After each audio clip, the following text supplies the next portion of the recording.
All right, Democrats, they reached new heights of hysteria, breathless reporting again today after Mueller's 9-minute statement, and the push for impeachment is on.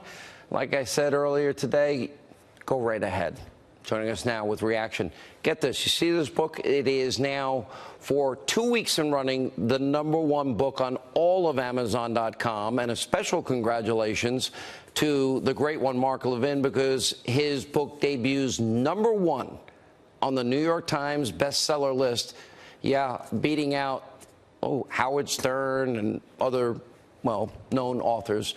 The #1 host, 10 o'clock at night, Sunday nights here on the Fox News Channel. Life, Liberty, Levin, syndicated radio host.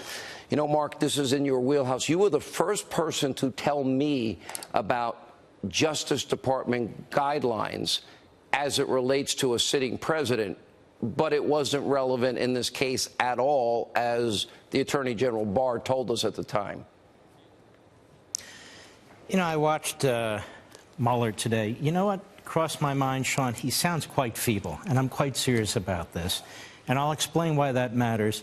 So the question is, why did Mueller speak today? Why did Mueller speak today? I'm going to tell you why I think he spoke today. Because the Democrats were unhappy with the report. And so they wanted Mueller to push the edge of the envelope on collusion, which today he tried to do. They wanted him to be more emphatic about the issue of obstruction, where he contradicts the Attorney General, the Deputy Attorney General, which he did today.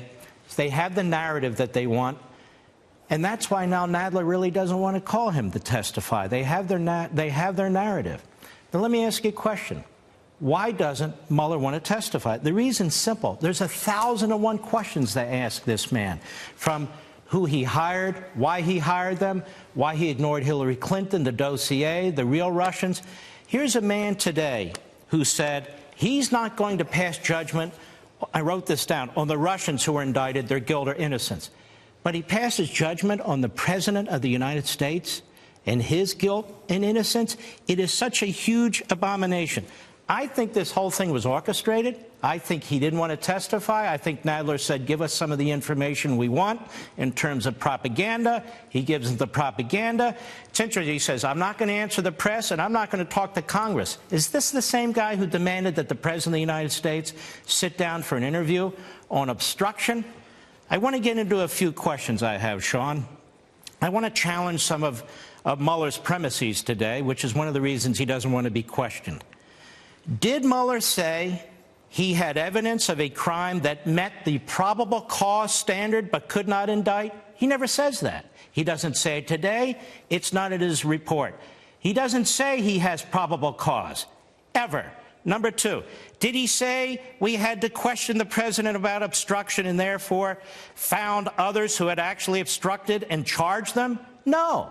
Who are these other people? There aren't any other people because the president didn't obstruct. So no, nobody else who was not immune was charged with obstruction for trying to cover up this investigation. And then there's this. Why did Mueller leave it to the Attorney General to decide obstruction, rather than wait a couple of years and see if the president wins re-election, and if he doesn't, then indict him in 2020? Notice he didn't do that. The answer is there were no crimes. He had no case. There was no probable cause. And yet, by Mueller writing Volume 2 and giving his little spiel today, and he was very feeble, and I'm serious about this. This is not a man who would do well under 7, 8, 9, 10 hours of questioning, with Republicans honing in on so many issues. So the question is, why did he do this today?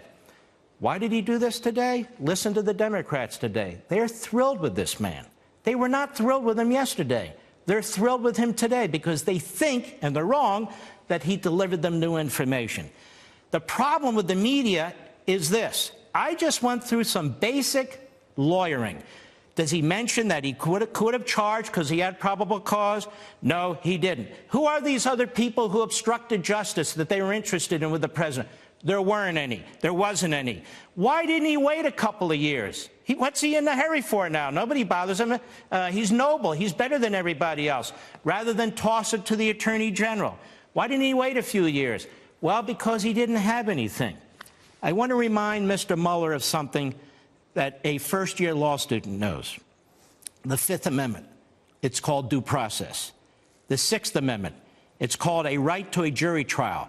The 5th, 6th, and 14th Amendments, presumption of innocence. You burned every one of those amendments, Mr. Mueller, just because you can't indict a sitting president. I heard somebody say, sure, he can indict a sitting president. It's just that the Attorney General can reverse course. That's not what the memos say. It says you cannot indict a sitting president. I was explaining this from day one.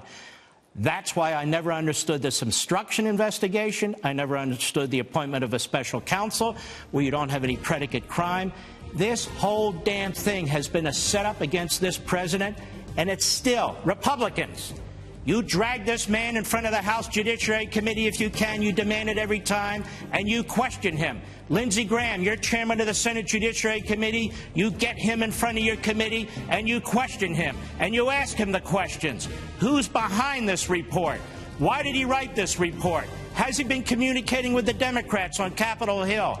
Who have they leaked to, if they've leaked to anybody else? You ask for documents. You ask for emails. You give Mueller the Trump treatment. And let's see how that ends. Well said. Great one. By the way, debuting that book, Unfreedom of the Press, #1, New York Times, 2 weeks, #1, Amazon.com. It's on Hannity.com.